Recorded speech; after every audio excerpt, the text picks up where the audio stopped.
Então, boa noite, pessoal. Agora começamos a gravação da nossa aula. Estamos aqui no encontro da Preparam Tribunais e hoje o nosso tema é complexo e sentimento de inferioridade. Eu vou começar aqui a nossa apresentação para abordar isso aqui com vocês e a gente realmente ter o nosso melhor aí. Os alunos que estão aqui no presencial, não, né? No online, ao vivo aqui, podem participar levantando a mão. E quando eu estiver encerrando o raciocínio, a gente já já pergunto qual era a dúvida e tudo mais, porque como vocês acabaram de perceber, eu não consigo fazer duas coisas ao mesmo tempo. Quando eu clico no botão e estou fazendo, eu não consigo falar e pensar ao mesmo tempo. Então, por isso que daí eu vou pedir para vocês levantarem a mão, que aí, assim que eu terminar a frase, eu respondo as dúvidas que surgirem, tá? Então é isso. E também, se quiserem participar pelo chat ali, também eu vou lendo conforme vocês forem mandando as informações. Então, hoje a gente está aqui para falar sobre inferioridade, complexo ou força motriz. O que é isso, né? Eu percebi a necessidade de falar sobre este tema justamente por causa da prova do TRT-12, que foi há pouco tempo. Eu vi que os alunos, assim, muitas vezes saíram dela detonados, assim, de um jeito que, meu Deus do céu, por que eu estou estudando para concurso público? Tem gente que caiu nesse buraco e ainda não voltou. Então, parabéns aos que voltaram, parabéns aos que estão aqui, porque já estão diferenciados, tá? Muita gente, assim, levou uma lapada no TRD-12 e não conseguiu forças ainda para voltar. E como eu tem temas, gente, que assim, cara, eu tô nessa vida há muito tempo, né? Então, meu primeiro concurso foi em 2010. E talvez, lá até 2013, 2014, eu entendesse alguns sentimentos que vocês têm, que hoje eu já não entendo mais, entre aspas, do tipo, ah, cara, a vida é essa, vai ter prova boa, prova ruim, para mim já tá normalizada essa dor. Só que de vez em quando eu preciso fazer esse exercício de voltar ao que eu sentia lá em 2010, 2011, 2012, para conseguir falar com vocês de uma maneira que eu melhor possa ajudá-los. Então, hoje a ideia é falar sobre esse sentimento de inferioridade, entender o que ele nos traz, entender se ele está presente na nossa vida ou se ele não está, e realmente desvendar de uma forma que a gente possa utilizar isso a nosso favor. Porque não é de todo ruim, assim como veremos aí a partir dos próximos slides. Tá? Então, para começar, eu quero falar para vocês o seguinte: essa reunião hoje ela é completamente sem julgamentos, tá? Então, todas as mentorias que eu faço com vocês, que eu trago esses tipos de conhecimento mais de autoconhecimento, nunca é para julgar, para apontar o dedo, para colocar um rótulo. Ah, então o fulano tem complexo de inferioridade, a outra tem complexo de superioridade, e a outra é uma santa que não tem nada, abençoada de Deus ali, que nunca sentiu nada na vida. Não, eu não quero botar rótulos, porque isso não nos ajuda. A ideia aqui é trazer uma iluminação para que, com esta luz diante das situações que aparecem, a gente entenda o que a gente sente e consiga melhorar isso.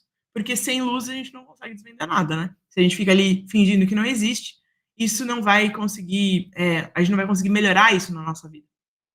Então, até justamente por isso, quem já viu algumas mentorias sabe que eu acabo falando muito da minha vida. E eu preciso que vocês não me julguem.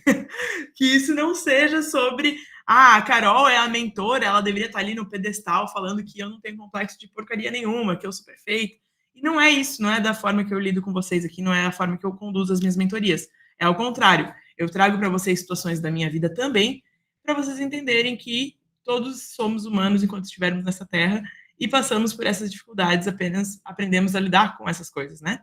Claro que às vezes eu posso ter passado por mais experiências em determinadas áreas do que alguns de vocês, e por isso posso estar mais experimentada, ou mais terapeutizada, ou mais, né, ter sido mais transformada aí nesse período, e por isso também posso colaborar com vocês.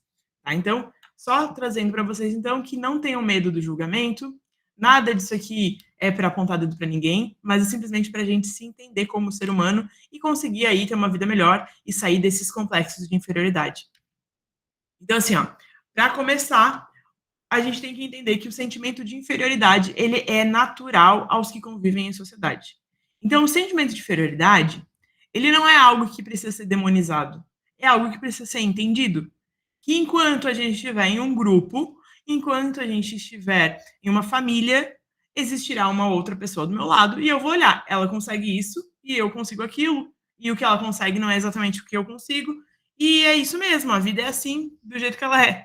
Porque a gente não Quando a gente coloca o sentimento de inferioridade como algo super negativo, a gente começa a colocar o próprio julgamento em cima da gente. Do tipo, cara, eu não deveria estar sentindo isso, e aí quanto mais tu sente, mais tu acha que tu não deveria estar sentindo, e mais tu se acha o pior de todos.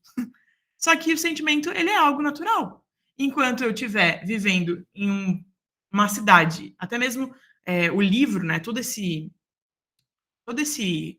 essa aula, esse assunto que a gente vai tratar aqui, veio de um livro que eu li.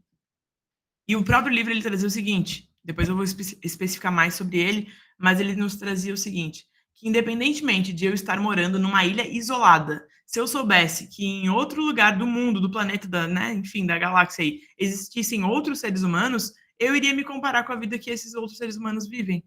Então, não é nem sempre só quem está do nosso lado, mas estar em sociedade, estar principalmente no meio que a gente vive, que é concurso público, não tem como não se comparar. Você vai se comparar com pessoas que passaram, que não passaram, pessoas que estão estudando contigo, pessoas que já entenderam um assunto, pessoas que estão na mesma aula que você, as pessoas que estão na mesma mentoria. Então, esse sentimento de comparação é surreal achar que você não vai passar por isso. A única questão é como esse sentimento se desenvolve. Então, o que acontece? A gente vai se comparar e a gente vai entender. A Yali é melhor do que eu em português. A Jaque é melhor do que eu em matemática. Eu sou melhor do que vocês duas em, não sei, direito administrativo. Então, assim, eu vou ter coisas boas em mim, vocês vão ter coisas boas em vocês. E isso vai gerar um sentimento de inferioridade no sentido de que vou saber que eu sou pior do que a Yali em português, vou saber que eu sou pior que a Jaque em matemática. E eu sei disso. E aí, agora, o que, que a gente vai. Como a gente vai abordar isso? Com aquela coaching, né? Que as pessoas falam, aquele coaching bem esdrúxulo que a gente encontra na internet, do tipo, não, você é melhor, você é boa assim em matemática, Carol, você vai ficar boa, fala contigo, você é boa em matemática. Tudo bem, isso pode ajudar, pode trabalhar com as nossas crenças e tudo mais. Só que eu negar que sim, eu sou pior que a Yali em matemática, não vai me ajudar a querer melhorar. Então é só uma constatação, né? O exemplo que eu dei nos outros encontros sobre esse tema é que, cara, é simples e é muito simples, do tipo, eu tenho um nariz grande. Se vocês nunca repararam, sejam bem-vindos ao Reparar no Meu Nariz. Meu nariz é um pouco grande, um pouco avantajado. E eu sempre soube disso, desde sempre. Cara, isso significa que eu sou inferior? Não. Só significa que é óbvio que se eu pegar eu não sei, talvez o nariz da Yali ali, que é bonitinho, não sei, o nariz da Dai, bota aqui do lado, no meu, vocês vão ver, um é maior que o outro, é um fato. Não é assim, ai meu Deus, a Carol tá se sentindo inferior porque ela. Não, eu comparo no padrão normal aí, o meu nariz é mais avantajado do que a gente tá acostumado a ver. Talvez tenha uma cultura aí perdida pelo universo que fale que nariz grande é sinal de poder e que eu sou mais bela e mais poderosa que vocês porque eu tenho nariz grande. Mas no nosso padrão ocidental, o meu nariz é grande e pronto. Então, até vou falar mais pra frente, agora eu sempre faço isso com as mentorias, né? Acabo falando as coisas lá da frente pra cá, mas tudo bem. Então, o que que acontece? Por ter o meu nariz grande, talvez eu desenvolvi um jeito de ser que eu sou mais engraçada do que a maioria das pessoas. Porque eu dei um foco de que eu tive que sair da minha dificuldade, enfim, daquilo que não era tão legal para mim, e dei outro jeito de chamar atenção. Da mesma forma, a gente aqui, entendendo que não é ser inferior, ser superior, só entendendo que é uma situação, a gente dá os nossos pulos. Por exemplo, se eu estudo, não consigo decorar desse jeito, eu descubro que eu leio a lei, e cara, nossa, eu não decoro aqui, não adianta o que eu faço, eu leio, eu falo, faço como a Carol falou, faço a primeira leitura com lápis, a segunda leitura com caneta esferográfica, a terceira leitura, e não entra nada na minha cabeça. Então eu sou inferior porque a Yali leu 2 vezes e entendeu a lei e eu não? Não. Tipo, nesse ponto pode até ser. Mas o que, que eu vou fazer? Eu vou desenvolver uma forma criativa para lidar com isso. E vou, de repente, desenhar mapas mentais. Para mim, mapas mentais funcionam. Então, entender que eu tenho uma dificuldade, ela é positiva. Entender que pessoas se saem melhor do que eu e eu saio pior que elas em determinada área, tá tudo bem, está dentro da normalidade. Só que aí tá o fato desse slide específico, que é ninguém aguenta muito tempo o sentimento de inferioridade. O que, que isso significa? Eu entendi. Sentimento de inferioridade tá ok, é normal. Eu sou pior do que a Yali em português. Ok. Agora, a partir disso, eu tenho duas escolhas. Ou eu vou para a ação, que aí a gente trata esse sentimento de inferioridade como uma força motriz, ou seja, sou ruim o caçamba. Eu era ruim até hoje em português. Vou sair dessa reunião agora e eu vou fazer mais 10 questões de português e vou assistir mais 1 hora de videoaula e eu vou fazer isso por 10 dias e depois eu vou desafiar a Yali numa prova de português para ver quem sai melhor. Porque eu peguei essa minha inferioridade, que é um status, que é tipo, estou com notas piores do que a Yali, fato, e eu trouxe para a ação. Então, esse é um dos caminhos que a gente tem. Trazer este sentimento de inferioridade, que eu não aguento ficar anos nele, para uma ação. Para dizer assim, tá bom, eu sou inferior. Ok, entendi. Sinto isso. Então agora eu vou agir. Ou, aí que tem o problema, que tem a situação que não é legal, transformo esse sentimento num complexo e começo a viver coisas que não são verdades. Eu começo a entender que a Yali é melhor em mim em português, mas na verdade ela não é só melhor do que eu em português. Ela tem um nariz mais bonito, ela tem uma família mais legal, ela vive num bairro que eu queria viver e na verdade eu sou uma porcaria e eu nunca vou conseguir ter a vida que ela tem e ela vai ter tudo na vida que ela quer e eu vou ficar aqui sempre sofrendo porque na verdade a minha vida sempre está destinada a ser horrível porque eu não sei mais o que fazer na minha vida e assim eu não sei mais. Eu só sei que nada eu sei e que eu nunca vou saber nada porque eu não tenho capacidade de aprender. Então, aí tu viu que, tipo assim, de um fato que era eu sou pior que português, eu desenvolvi um monte de crença nada a ver e fui indo e me afundando, e aí isso se tornou um complexo de inferioridade. Eu começo a ter crenças de que tudo na minha vida não vai funcionar, nada vai funcionar, e que realmente eu estou fadada ao fracasso, e inclusive extrapolo esse sentimento que era pontual, ou essa situação que era pontual, para muitas outras áreas da minha vida, trazendo aquilo como verdade. Sendo que eu poderia simplesmente falar: "Não, então eu vou estudar mais". "Ah, é?" Que é o que eu sempre falo pra vocês, né, que eu gosto dessa frase, vou ter que, cunhar ela de alguma forma como minha, que é: "Eu posso não ser a mais inteligente, mas eu vou ser a mais esforçada". Não importa, talvez eu não seja mais inteligente, mas eu vou botar mais carga horária ali, eu vou botar mais dedicação ali, eu vou achar ali com a minha criatividade uma forma que eu vou estudar e aquilo vai entrar no meu cérebro, e eu vou ser a mais esforçada. A disciplina e o esforço batem o talento, na maioria das vezes, né. Depende aí, tem uns casos aí que o pessoal é fenomenal e ainda coloca o esforço, daí eles realmente vão ganhar da gente. Mas daí não tem problema, porque daí a gente tem outros concursos, outras vagas, a gente torce para que esses fenômenos encontrem um cargo deles, e aí a gente depois vai ter o resto pra gente. Eu tô falando isso rindo, porque eu lembrei de um aluno, na minha época de concurseira, o nome dele é Alexandre Thyssen. Cara, o desgramado passava em tudo em primeiro lugar, cara, não dava, tipo assim, ó, via uma prova que ele estava inscrito e falava, putz, uma vaga a menos. E era real, porque ele era super inteligente, super esforçado, estudava um monte e ainda surfava, sabe? Era uma pessoa assim, ainda, além de tudo, surfava, era bonito, tinha namorada. Era assim, ó, era uma pessoa que era diferenciada. E tudo bem, só que ele passou, ele é auditor do TCE, fez a vida dele lá, ele chegou no cargo que ele queria e ele nunca mais nos incomodou. Vai ter os Alexandres Thyssen da vida? Vai. Mas daí é uma vaga que ele vai pegar para ele, que ele seja muito feliz, abençoado, porque ele foi abençoado por Deus desde a origem. Mas eu não vou deixar isso me abater, entendeu? Eu vou fazer o meu. Eu não sou tão inteligente quanto os Alexandres da vida, ok, mas eu sou tão esforçada quanto. Eu tô aqui para me esforçar, para fazer, para acontecer. Então, se você não é tão inteligente assim, não tem problema. A gente compensa isso com o esforço. Bom, então, consegui explicar para vocês um pouco a diferença entre sentimento de inferioridade e o complexo de inferioridade. O sentimento, o que, que é? É a constatação, fato.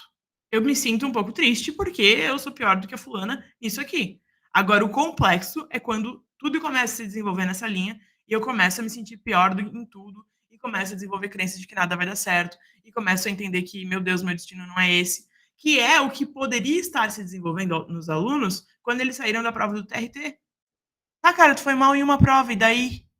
Isso não significa que tu não foi feito para concurso público, isso não significa que tu nunca vai passar, isso não significa que teu cérebro não funciona, só significa que tu foi mal em uma prova. O que muito provavelmente significa é que, você não está tempo suficiente estudando e não dá para pegar e ficar super top em concurso público em pouco tempo.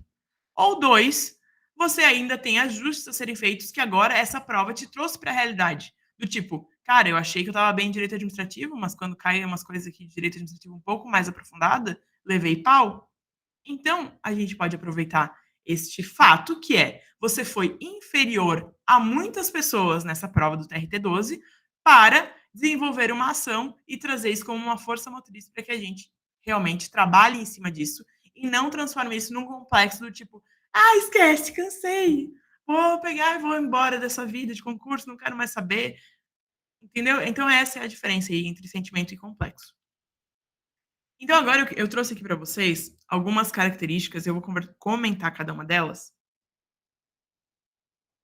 E a minha ideia de fazer isso já aqui no início é pedir para que vocês observem se vocês veem isso em vocês. E como eu falei, tá? Não tem nada a ver tipo, com uma etiqueta, e quem tem isso tem o rótulo do complexo, quem não tem, não tem. Enfim, é só para a gente realmente começar a se observar e entender se a gente passa por alguns comportamentos do complexo de inferioridade ou se não, se a gente está tranquilo nisso. Porque, por exemplo, eu mesmo, eu não acho que eu tenho complexo de inferioridade, graças a Deus, não acho mesmo. Mas tem coisas aqui que me pegam. Né? E tem coisas, inclusive, que há pouco tempo eu comecei a trabalhar. Então, o corpo encolhido normalmente é um sinal de complexo de inferioridade. As pessoas que elas tentam se esconder. Eu conheci uma pessoa. Na verdade, eu não conheci, não. Eu conheci uma pessoa também, mas eu vou falar o exemplo da minha mãe, que é melhor. A minha mãe, uma época, né, eu tenho. Agora eu vou ficar com vergonha de falar isso, mas enfim. O vídeo, tu tapa o ouvido. E todos os homens que forem ouvir depois isso também. Eu tenho seios maiores, né? É isso. Eu tenho seios maiores. E eu, na minha época de adolescente, eu ficava meio insegura com isso. Porque é meio esquisito e tal. E a minha mãe comentou comigo que na época dela, que ela é né, uma geração a mais aí, ela tá com 64 hoje, as meninas, inclusive, se escondiam por causa disso. Então era comum as pessoas que tinham seio maior andar com os braços mais para frente, assim, tipo, meio que querendo esconder, sabe? Então, isso aí é uma das posturas que a gente percebe que as pessoas que têm um pouco mais de complexo, elas querem se esconder, elas não querem que ninguém veja elas. Então, a cada vez que elas têm uma oportunidade de estar em público, por exemplo, o que elas pensam é, cara, como eu gostaria que ninguém me visse? Eu gostaria de sumir aqui. Se eu pudesse ser invisível, é o que eu gostaria de ser. Porque a pessoa, ela tá tão com o valor dela para baixo, que ela não quer que as pessoas percebam ela. Que ela preferiria estar invisível. Porque quanto menos eu chamar atenção, melhor para mim. Ninguém vai me notar. Eu atendi uma outra aluna no processo terapêutico que eu conduzia de um processo de planejamento pessoal integrativo. E ela participou desse processo e tudo mais, e a gente percebeu em algum momento que ela tinha um complexo de inferioridade, não com esse nome, a gente não chegou a denominar com esse nome, mas que ela tinha esse sentimento que ela não queria chamar atenção. E por isso, muitas vezes, ela trazia o insucesso para a vida dela. Então, ela não queria ser a melhor aluna da classe, ela queria ser a aluna número 7, a nota 7. Ela não queria passar no concurso em primeiro lugar. Por mais que ela dissesse que ela queria, mas ela não queria chamar atenção. Então, tudo isso vem de complexos de inferioridade que estavam atrapalhando a vida dela. Então, quando a gente não está pronta para agarrar esse sucesso e agarrar nossa grandeza, a gente se encolhe, seja fisicamente ou seja realmente nas nossas atitudes, de tipo, cara, eu não quero chamar atenção. E isso vai acabar se efetuando aí na tua vida com aprovações em concurso público mais para baixo. Não quero ser primeiro lugar. Entrando tá bom. Por que entrando tá bom? Por que tu não quer primeiro lugar? Qual é o teu medo de estar em evidência? Então, são coisas que a gente tem que pensar. O segundo ponto ali é sobre não aceitar elogios. Quando a pessoa recebe um elogio, a pessoa fala assim, ai, desculpa. Ai, tipo, quase ela pede desculpa por ter aquela qualidade positiva. Sabe? Ela não se sente bem. Ou ela fala, ai, tu achas mesmo? Ah, então tá, obrigada. Mas fica toda sem jeito de aceitar um elogio. Por que isso? A gente tem que se perguntar isso.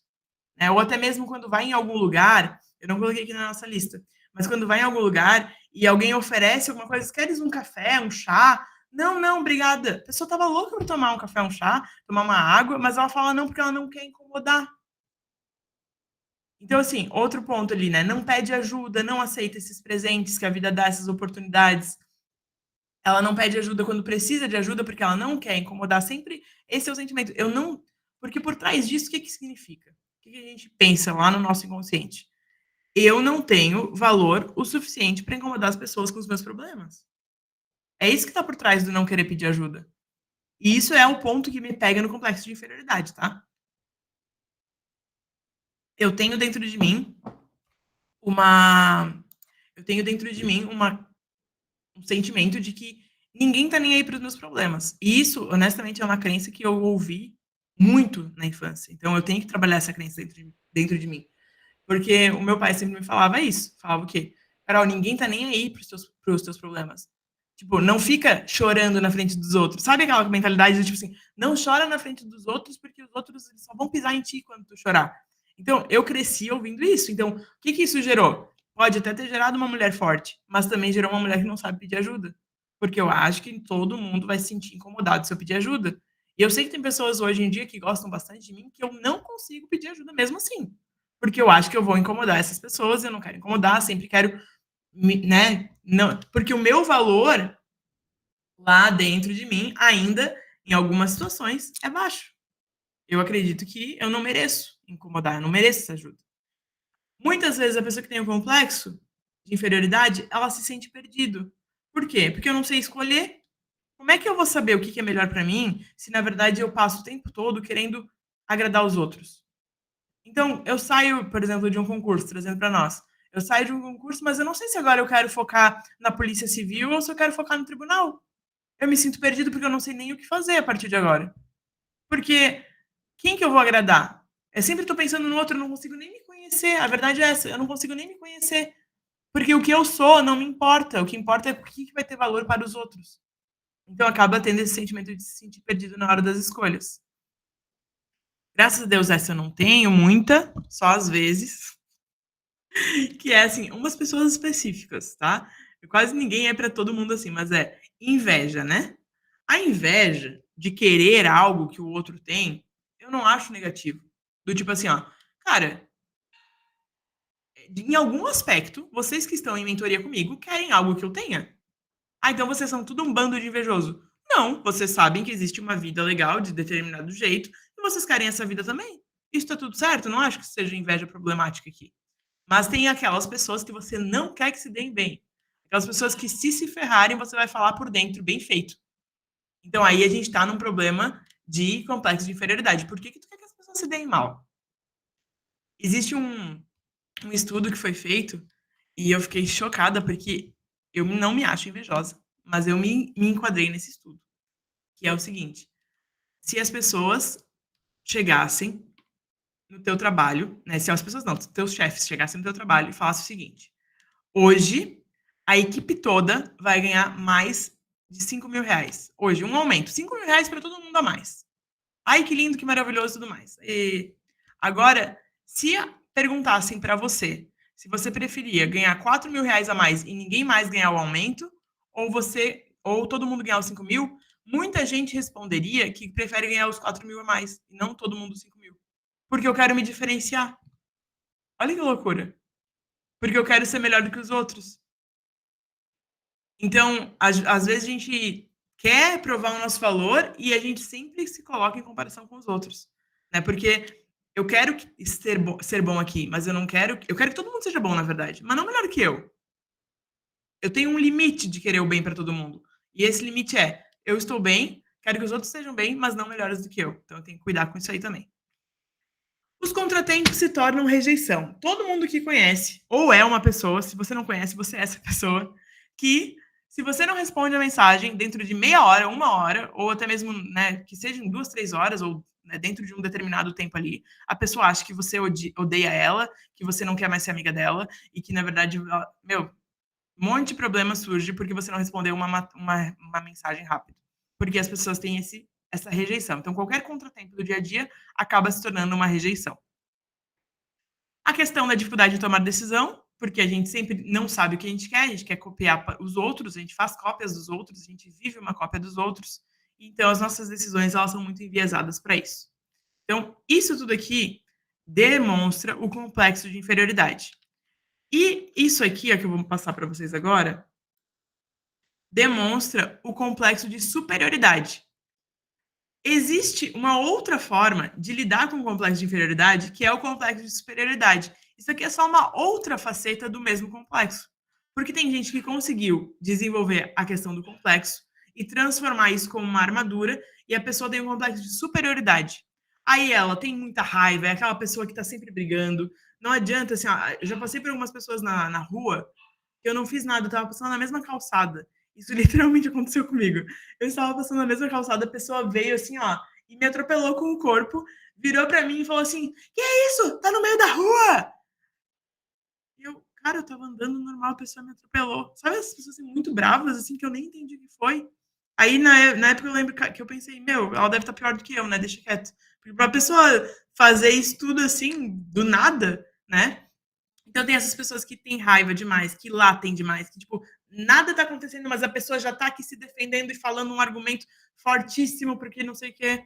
Essa pessoa que sempre tem as melhores histórias, ou até mesmo as piores histórias. Sempre ela se deleita em contar o quanto ela é especial e quanto se você tá numa roda de amigos e você fala, olha, eu fui pro Beto Carreiro, daí ela fala, ah, é, eu fui pra Disney.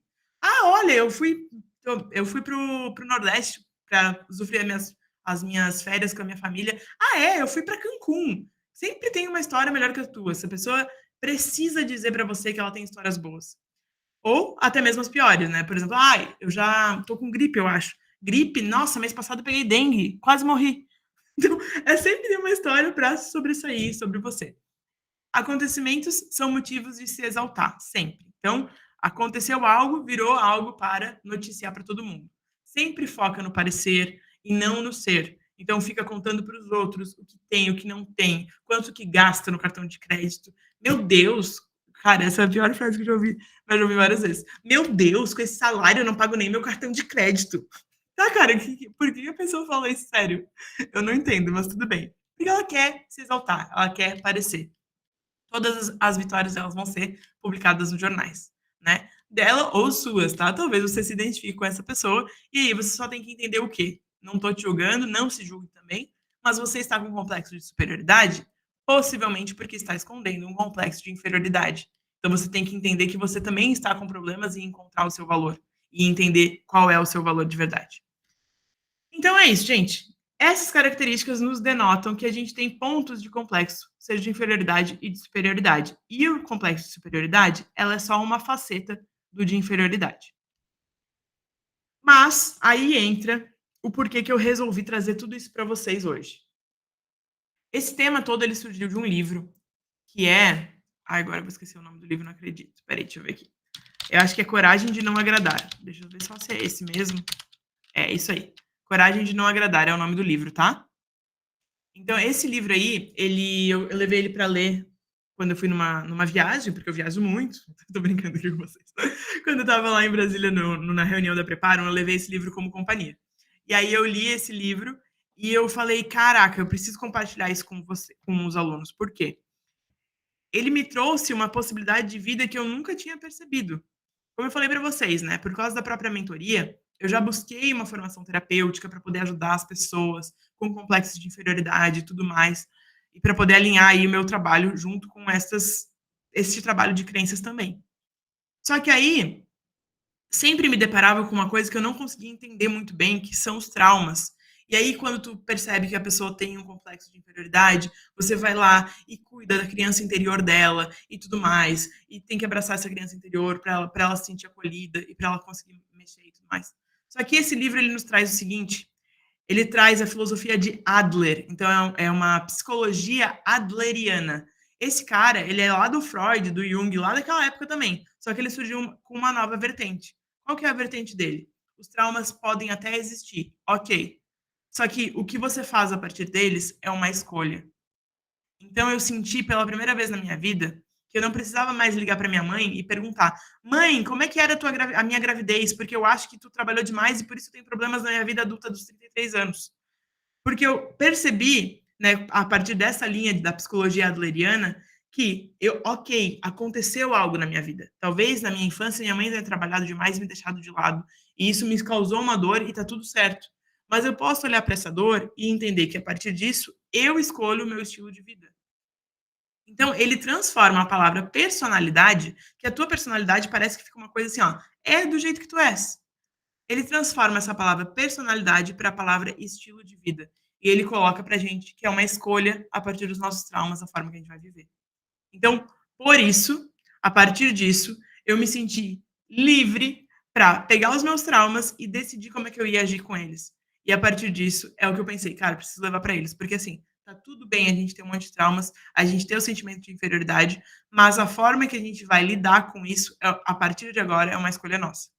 Então, vamos entender que, ok, fizemos ali talvez check em várias da listinha ali do lado dos complexos de inferioridade e de superioridade.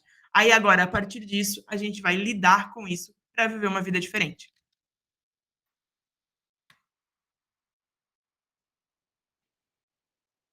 Então, gente, um complexo, ele é uma crença falsa sobre a incapacidade de ter sucesso na vida. Quando o sentimento de inferioridade, ele não vira uma força motriz, ele vira um complexo. E aí ele gera uma crença falsa sobre você ser incapaz de ter sucesso na vida. Ou seja, um ponto acaba se abrindo para todo o resto, né? Eu tenho dificuldade em estudar lei seca. Isso não significa que você está fadado ao insucesso, mas com o complexo, você acaba acreditando nisso. A maioria das pessoas, gente, vai desistir antes de tentar. E esse é o grande problema do nosso complexo de inferioridade. Então, o que, que esse complexo traz de pior para os meus mentorados? A dificuldade em tentar. Quantas pessoas querem entrar numa mentoria, às vezes até compram e desistem rapidamente? Tem uma pessoa que comprou a mentoria da Preparo e ela entrou para uma lista de nunca mais poder comprar mentoria. E não é por raiva, gente, não é por nada, mas é porque o que que aconteceu? A pessoa entrou na Preparo, viu as aulas, em 5 horas ela desistiu. Então ela não está pronta para fazer uma mentoria. Se alguém entra em contato com uma forma de mudar de vida, de estudar diferente, de transformar o seu estudo, e em 5 horas larga a mão disso, ela não está firme no propósito dela de mudar de vida. Ela desistiu antes de tentar, e não tem como ela me dizer que ela não se adaptou em 5 horas. Então, nestes casos, eu não tenho como ajudar a pessoa, porque ela está com um complexo muito grande ali, ela não vai tentar, ela vai se auto-sabotar o tempo todo. Então, por que, que eu estou trazendo esse papo para vocês de complexo de inferioridade? Porque se a gente não tratar isso, a gente pode chegar nesses auto-boicotes a nível de nem tentar. Eu tenho certeza que vocês já passaram por isso, porque eu também passo. Vocês, em algum momento da jornada de concurseiro, pensaram: eu não vou fazer o concurso X porque esse é muito difícil para mim, eu vou fazer o concurso Y que está mais no meu alcance. Porque é mais regional, porque as pessoas, enfim. Ou eu não vou fazer concurso para analista, porque eu acho que é mais difícil, vou fazer os concursos só de técnico, mesmo podendo fazer o concurso de analista. Então, assim, a gente precisa perceber o que, que a gente tem se auto-boicotado por sentir que tem essa inferioridade. E quando a gente está no complexo, é que a gente faz esse tipo de atitude. Porque o complexo é o que faz o sentimento de inferioridade expandir para todo o resto e parecer que é uma verdade absoluta. Se você tem o sentimento de inferioridade, está tudo bem, a gente pode agir nele. Quando vira complexo, o negócio contamina todo o teu ser e toda a tua atitude, tudo que você faz aí, porque acha que virou aí uma crença de incapacidade. O sentimento de inferioridade, ele não é uma patologia, né, por ele mesmo, né? O complexo pode até ser, mas o sentimento não é. É uma coisa necessária, porque aceitar a inferioridade, ela pode, a partir do momento que a gente aceita, ela pode virar uma força motriz. Ela vai nos colocar na ação. E aí ela vai te colocar naquela vontade de realmente, assim, ó, fazer o que precisa ser feito. Quando eu tô indo no sentimento de inferioridade, aí eu consigo lidar com ele de uma forma positiva. Então, todos esses 7 aspectos aqui são formas de lidar com o sentimento de inferioridade e não deixar ele virar complexo. Então, primeiro ponto, se hoje eu estou numa situação X que não está ao meu contento, e eu sei que alguém é melhor do que eu tenho então a esperança de melhorar. Porque se alguém é de outro jeito, eu também posso ser. Existe uma outra forma de lidar com isso aqui, que então me dá uma esperança de ser melhor um dia. Entender que existe algo melhor para ser vivido. Quando eu olho para o meu lado, comparo a minha situação com alguém, só um pouquinho, eu consigo perceber que eu posso viver algo melhor do que eu vivo hoje. Tem uma frase que se fala por aí, e eu acho muito legal, que é: tente ser a pior pessoa da mesa quando você senta numa mesa. Porque se você olha para uma mesa e você é o melhor dos seus familiares ali, o mais bem-sucedido, ou o melhor dos seus amigos, tu não consegue se espelhar em alguém para ser melhor.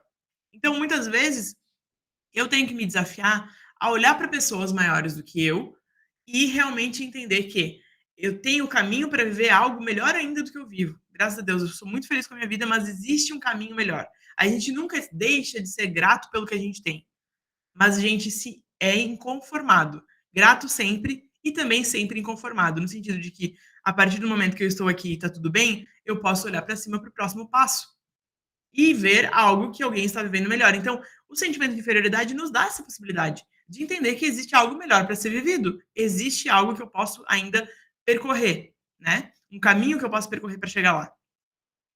Um outro ponto positivo do sentimento de inferioridade é o que eu falei para vocês. A partir do momento que eu vejo que eu tenho uma deficiência, eu percebo, tá, mas isso eu sou ruim, mas no que eu sou bom? Então eu tenho que olhar para mim e entender se não existem soluções criativas para lidar com aquilo ali. Tá bom, eu sou péssima em lei seca, não consigo decorar esse negócio. Mas quando eu faço um mapa mental, tudo sai aqui e eu fico, nunca mais esqueço do mapa mental que eu inventei. Eu não era boa em mapa mental, não, porque eu acho mapa mental um saco pra fazer.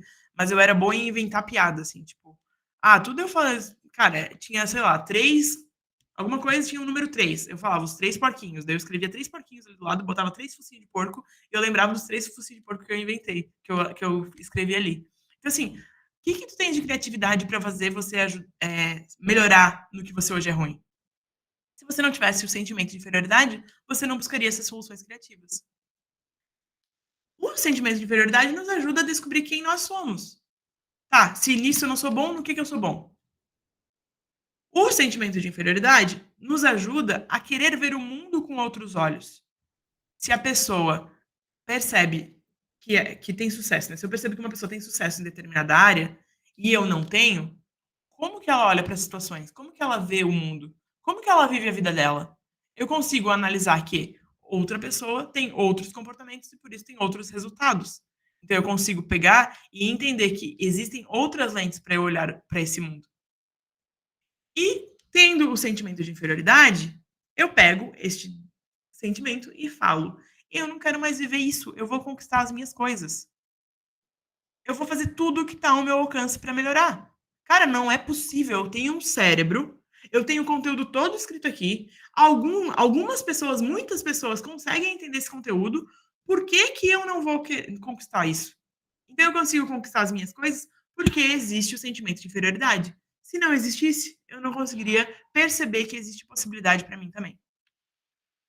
Então, enquanto você encarar cada reprovação, cada questão errada, cada dificuldade como uma derrota, algo que te fale assim, tu é um perdedor mesmo, você vai ir fortalecendo o seu complexo de inferioridade. Para mim, essa é a frase que resume a nossa mentoria de hoje, que é o seguinte: para mim é muito básico entender isso, mas eu quero que a gente pare um minutinho para conversar sobre. Que é o seguinte: cada reprovação, cada questão errada, cada dificuldade, cada derrota, cada prova que tu foi mal, cada simulado que tu se ferrou, isso tudo é oportunidade para você crescer. É o negócio da comparação positiva, no sentido de que, se eu olho para o lado e vejo que existe uma forma de eu gabaritar isso, existe conteúdo que eu posso conquistar, então isso me é um benefício ter errado hoje. Ah, tá bom, eu queria ter ido bem, mas não foi. Acabou, o fato é esse, não foi. Então, a partir disso, tu vais analisar como uma oportunidade de aprendizado. Muita gente entra na mentoria no começo, não sei se é o caso de algum de vocês aqui, porque, pelo que eu percebo, vocês já são mais experimentadas na área de concurso, tá? Mas tem gente que entra na mentoria e começa a errar questão. Porque, tipo assim, começou o mundo dos concursos comigo já, né?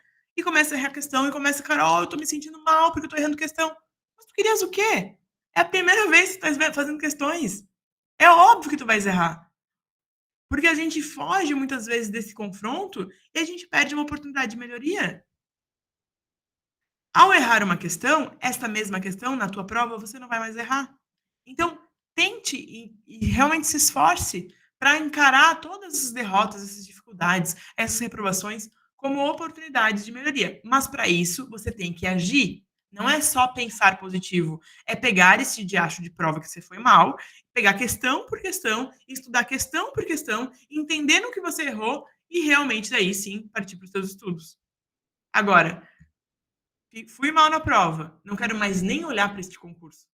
Aí você vai estar perdendo a oportunidade de melhorar.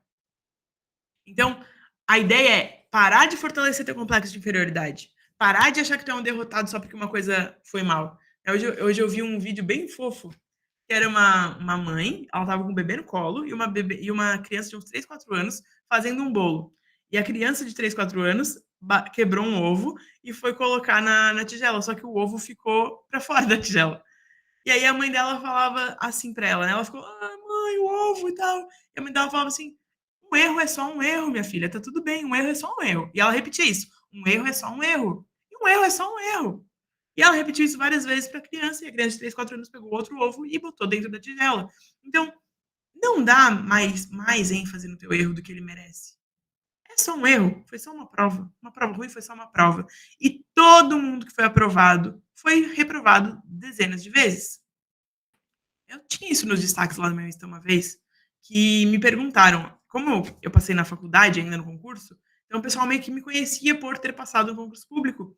E uma professora da graduação me indicou para um aluno para fazer uma pesquisa comigo sobre aprovações e tal. E eu lembro que uma das perguntas era: quantas reprovações você teve? E foi a primeira vez que eu me deparei com esse número, assim. E, gente, foi reprovação pra caramba, foi umas 10 reprovações no meio da minha estrada. E isso então faz com que eu não seja a pessoa indicada para ajudar vocês a passar. Ao contrário, eu já lidei com todas essas frustrações. Se eu tivesse passado de primeira, aí eu era um gênio e eu não tinha como ajudar vocês. Porque gênios, sei lá, eles são geniais. Fazer o quê? Eu sou uma pessoa comum, só que super esforçada. Então, para a gente passar, a gente reprova, não adianta. Não tem caminho para aprovação direto, a não ser que você seja um gênio. Então, só encare isso como um erro, é só um erro. E você vai conseguir sair do complexo de inferioridade para realmente lidar com esse erro de uma forma positiva que vai te ajudar a conseguir esse sucesso que a gente está percorrendo aí, que a gente está atrás. Então, o fato é o seguinte: o nosso livre-arbítrio está nisso aqui, ó. Tem uma deficiência nos estudos. Outra coisa que aparece muito na mentoria é: Carol, eu vim de uma base escolar péssima. Eu vim de escola pública, não sei fazer 2 mais 2 quase. Não sei nem o que é raiz quadrada. Tive que aprender tudo para concurso público. Então tá, então tu tens duas escolhas nesse momento. Uma é, vou ter que me esforçar mais que os outros e tornar isso tua força motriz. A outra é, por isso eu não vou alcançar. E aí eu te sugiro, se você quiser se apegar nessa de por isso eu não vou alcançar, nem estuda mais, porque você já determinou o seu fracasso. Mas se você tem aí força dentro de ti para falar, eu vou ter que me esforçar mais que os outros, então tá ótimo. Esse sentimento de inferioridade é só uma constatação. Você tem uma deficiência nos estudos, o seu segundo grau foi uma merda, e agora você vai ter que se esforçar mais que todo mundo. Mas você vai conseguir, porque você vai se esforçar mais. Simples assim. Você vai utilizar isso como força motriz, algo que vai fazer você superar suas dificuldades.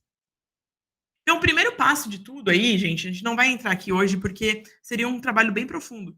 Mas às vezes a gente consegue identificar se esse sentimento de inferioridade, se esse complexo é a partir de todos, de todo mundo, ou é a partir de uma pessoa só, quando que começou, com quem você se compara que te deixa triste, o que você tem de melhor, como você pode minimizar esses danos através das características que você tem.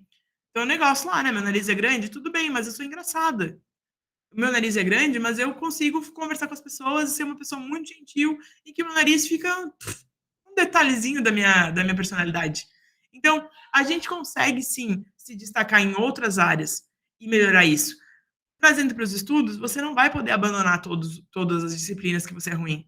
Mas você consegue sim se sobressair, garantir, gabaritar as disciplinas que você é boa, para que um erro ali na matéria que você não é tão boa não vá te tirar desse concurso. E você vai sim pensar: eu tenho essa disciplina, muita gente entende ela, eu vou dar um jeito de aprender ela. Eu vou dar um jeito de realmente me superar. Porque eu não sou feita de açúcar, não sou feita de manteiga, não vou derreter. Eu vou realmente me colocar no fogo aí, vou forjar meu caráter, eu vou forjar a minha força, vou forjar os meus conhecimentos, e aí sim eu vou ser melhor por mais que eu não seja mais inteligente, eu sou a mais esforçada e eu vou vencer. Mas isso tem que ser uma certeza dentro de ti, senão em 5 horas de mentoria tu vai desistir da mentoria. Tem que ser uma vontade mesmo de querer superar isso. Carol, como eu faço para conviver com pessoas tóxicas e manter minha autoestima? Né? Então, assim, tudo bem, Carol, eu entendi tudo isso, mas assim, o problema são os outros. Os outros me colocam para baixo. Os outros o tempo todo ficam, né, me botando lá para baixo e eu me sinto muito ruim, me sinto péssima. Gente, essa pergunta só tem uma resposta. Por que você ainda está convivendo com essas pessoas tóxicas? Se você já percebeu que você está convivendo com essas pessoas, existem amizades tóxicas, existem parentes tóxicos, existem milhões de coisas, até relacionamentos tóxicos, infelizmente. Então, por que você ainda está nessa? A resposta para isso não é como eu faço para conviver, é pare de conviver. É uma escolha. Ah, tá, mas é a minha mãe, Carol. Beleza, mas vai na casa dela uma vez cada bimestre. Pronto. Aí tu vai fazer o quê? É mãe? Mãe é mãe, não tem o que fazer. Né? A gente nasceu numa mãe narcisista, faz parte. Acontece. Só que se isso aconteceu contigo, então tu diminui o convívio. Mas o resto, tirando mãe, pai, filho, de repente. Filho, tu cria melhor. Dá uns tapas nesse guri aí e faz ele ficar melhor. Pronto. Então, assim, se a pessoa é tóxica, tu vai simplesmente parar de conviver com ela, não tem porquê tu tá do lado de uma pessoa que te faz se sentir mal. Hoje eu vi um outro post no Insta, achei muito engraçado. Que assim, ó, existia uma. O cara falou assim: tem uma residente, né? Uma pessoa que trabalha aqui com a gente, que ela é muito insuportável. E aí agora eu comprei um monte de chocolate. Toda vez que ela for legal, eu vou dar um chocolate para ela. Se ela não se comportar bem por educação, vai ser por condicionamento. Então condicione a pessoa aí que você precisa lidar, né? Que é insuportável. Mas brincadeiras à parte, cara, corta a relação. A gente aqui, tem um amigo meu que ele fala um negócio muito engraçado. Ele fala assim: eu sou um homem de 30 anos, eu não preciso mais lidar com isso. E ele fala isso normalmente quando ele tá alcoolizado. Por isso que é a parte engraçada. Mas assim, você aí, todo mundo aqui nessa reunião é adulto. Então, pegue essa fala do meu amigo e fala assim: eu sou uma mulher de 32 anos, você acha que eu vou ter que aguentar isso? Pelo amor de Deus. Eu sou uma mulher de 20 e poucos anos, que seja, mas eu sou uma mulher da idade que tu tens aí, um homem, né, da idade que tu tens aí, eu não preciso aguentar isso. E você não precisa mesmo. Você já paga suas contas. Você já está fora disso. Você não precisa conviver com pessoas tóxicas. Se elas ainda existem, é porque você está permitindo. Então, pare de conviver e pronto. Toma responsabilidade sobre isso. E assim, você não vai poder culpar alguém externo pela tua autoestima baixa. Você vai falar simplesmente que não convive com essas pessoas mais. Bom, aí agora, gente, eu separei 6 passos, assim, só para a gente ter uma linha de como agir para aumentar esse sentimento, na verdade, não aumentar, né? Lidar com esse sentimento de inferioridade e aumentar nossa autoestima. Primeiro é o seguinte, ó. Não tem piada que te deteriora. Como é que fala isso, gente? Que te deixa para baixo, que seja engraçado. Então tem muita gente que, com um mecanismo de defesa, faz piada de si mesmo. Tem uma amiga que me mandou um meme esses dias. Eu sei o valor que eu como migalhas porque eu sei o valor que eu tenho. E ela achou engraçado me mandar isso. Mas não é engraçado. Ela tá autoafirmando para ela que ela tem um valor mínimo, que ela merece migalhas. Então, quando talvez você tenha esse mecanismo de defesa, não permita que ele se estabeleça. Corte ele, não ache graça. Se você mesmo faz isso com você, pare de fazer. Claro que você vai fazer algumas vezes, mas entenda que não é engraçado e pare de fazer. E se outras pessoas fizerem isso contigo, coloque um ponto. Olha só, você não precisa ser grosseiro com ninguém, você vai simplesmente pontuar para essa pessoa. Eu não gosto que fale disso, eu não acho engraçado e gostaria que você me respeitasse. Se você falar sem berrar, sem retrucar, sem ficar emburrada e ir embora, se a pessoa se importa contigo mesmo, ela vai te respeitar. E se ela não se importa contigo, aí ela é uma das pessoas tóxicas que tem que sair da tua vida. Eu fiz isso esse mês passado, com um amigo muito importante pra mim, mas eu tive que fazer isso porque eu fui numa festa de formatura, enfim, da minha galera ali, e ele tava nessa festa, e ele começou a brincar comigo de mostrar o dedo do meio pra mim. E ele falou assim: tu sabes o que tu fez? E ele só falava isso: tu sabes o que tu fez pra mim? E tu sabes. E ele mostrava o dedo na festa e tal. Enfim, o que deu nesse rolê? Saí da festa chorando. Porque eu não. Cara, eu fiquei triste com aquilo. Era um dos meus melhores amigos fazendo isso pra mim. E eu fiquei triste. E eu sabia o que eu tinha feito, tá? E eu vou falar pra vocês o que era. Eu não tinha respondido uma mensagem dele, gente. Cara, eu não tinha. Cara, a minha vida não deu. Ele me mandou um negócio, ele mandou um meme, sei lá o quê, e queria que eu respondesse e eu não respondi. E não respondi mesmo. Uma semana, duas, não respondi. E era isso. E aí ele ficou fazendo isso, que na cabeça dele era engraçado. Ele tava brincando comigo. E eu realmente saí da formatura chorando, eu fui embora. Todo mundo achou que eu tinha brigado com meu namorado, que não tinha nada a ver com a história, coitado. Mas eu fui embora chorando porque eu não consegui lidar com aquilo ali. No outro dia, ele ficou sabendo o que tinha acontecido, porque eu contei para um amigo nosso em comum. E graças a Deus ele me mandou uma mensagem. Porque eu tava ali determinada a falar, cara, ele é um dos meus melhores amigos, mas eu não vou mais lidar com isso. E aí ele me mandou uma mensagem perguntando o que tinha acontecido. Daí eu falei, olha, tu ficou me mandando, né, para aquele lugar, falou que eu sabia o que tinha acontecido, não sei o que lá. Tu pode ter deixado engraçado, mas para mim me feriu. E eu não vou mais lidar com isso. E nananana. Daí ele falou, Carol, desculpa. Eu não sabia que isso te machucava. E eu achava engraçado mesmo, mas agora entendendo, tudo bem, eu não vou mais fazer isso. E realmente, ele não fez mais. Mês passado, daí teve um outro aniversário que a gente se encontrou. E ele, no dia seguinte, me mandou mensagem. E aí, me comportei bem? E eu falei, sim, se comportou bem, tá tudo certo. Então, assim, é uma pessoa que ela não queria ser tóxica, mas se eu não parasse ele e falasse, olha só, isso aí não tem nada a ver, pelo amor de Deus, para. Porque eu me sentia, assim, ó, presa. Eu me sentia como se eu tivesse que, sei lá, eu devesse a ele a minha vida, porque se eu não respondesse uma mensagem, e tinha sido a segunda vez que eu não tinha respondido mensagem, e ele tinha tido uma situação dessas. Então, assim, se eu não pontuasse com ele, ele ia achar graça e a gente não seria mais amigo, provavelmente. Então, também tá no nosso dever a gente pontuar isso com as pessoas que a gente quer que permaneçam no nosso lado. Falar, ah, cara, isso não é engraçado, isso aí só me fere. Por favor, para. E se ela se importar, você mantém ela na sua vida. Se ela não se importar, a gente pede para ela se retirar. Bom, o ponto 2, gente, para lidar com tudo isso é: sempre há motivos para comemorar. Então, comemore aí cada pequeno degrau. A gente precisa entender que você não vai passar em concurso público da noite para o dia. Então, hoje me mandaram uma mensagem, Carol, primeira vez que eu fiz 100%. Era tipo 100% na nota, na meta de exercício. A pessoa pela primeira vez tinha conseguido fazer 10 questões e acertado 10 questões. Ou sei lá quantas questões foi. Então ela comemorou comigo, me mandou mensagem. Pela primeira vez eu consegui estudar hoje sendo, pô, grata pra caramba porque eu tô estudando. Que massa! É o teu primeiro passo. Pela primeira vez hoje eu tirei uma nota acima de 70. Que massa! Parabéns para ti. Então, por isso a gente observa as notas, a gente vê as notas lá no questões, análise de questões. A gente consegue observar o que a gente está evoluindo, o que a gente não está evoluindo. Às vezes tu vai olhar um ranking lá de notas e tu vai perceber, primeira vez que eu estou dentre os 10, ou primeira vez que eu estou acima dos 50.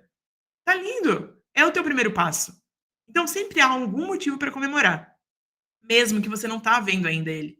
Mas para isso você precisa dividir aí em passos a sua nomeação. A tua nomeação não vai vir assim, do nada. Eu cheguei para estudar para concurso público e agora fui nomeada. Não. Primeiro você vai ir evoluindo as notas, depois você vai evoluindo nas questões, depois você vai ser aprovada em alguns concursos, depois você vai ser aprovada dentro das vagas, depois você vai ser nomeada. Então você tem que colocar aí steps, né? Passinhos para ir melhorando. Defina onde você quer chegar e abrace a vontade de ser melhor. Se você ainda não está aonde você gostaria de estar, saiba que há caminho e que você pode melhorar. Então, olhe para o seu local de inferioridade como, ok, estou aqui, existe algo melhor para mim e eu vou percorrer esse caminho. E abrace essa vontade de verdade. É possível, se você quiser de verdade. Mas se você quiser se contentar com o que tem, não vai ser possível. Não queira saber sobre os outros. Gente, eu recebi um feedback negativo sobre isso numa reunião que eu fiz para a universidade.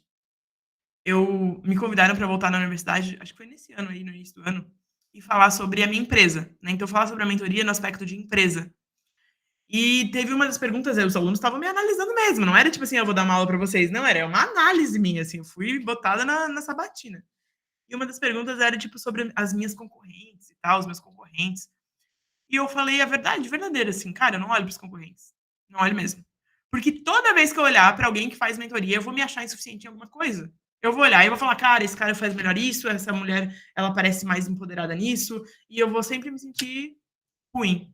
Então, claro que eu tenho que olhar de alguma forma para a concorrência para saber o que está acontecendo e tudo mais, mas no meu caso, como empresa, para você, como concurseiro, cara, não queira saber quantos milhares se inscreveram, se a colega do lado passou ou não passou. Claro que algumas de vocês vão desenvolver amizades e tá tudo bem, vocês percebem que é uma coisa genuína, do tipo, estamos crescendo juntas, vamos embora.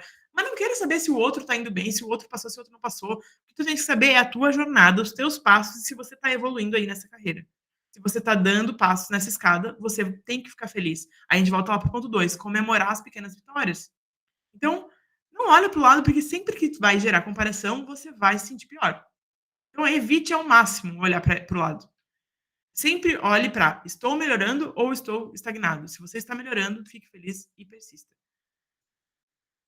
Busque conhecer e enfrente os seus demônios, tá? Então, assim, por mais que a gente não vai olhar para o lado para saber da história do outro, ai, a fulana a pergunta que me gerou esse slide aqui é que toda vez que eu faço papo de aprovado, eu peço para vocês colocarem as perguntas que vocês querem fazer para os aprovados. Vem a pergunta: quantas horas ela estudava? O que adianta saber quantas horas a pessoa estudava? O que tu tens que se perguntar é quantas horas eu estudo e se eu estou dando o meu melhor. Eu estudo, a fulana estudava 3 horas, tu estuda 3 horas, mas na tua rotina caberiam 6. Então tu tá estudando pouco. A fulana estudava 6 horas, mas na tua rotina cabem 2 e tu dá um jeito de estudar 3 e meia. Então tu está estudando muito.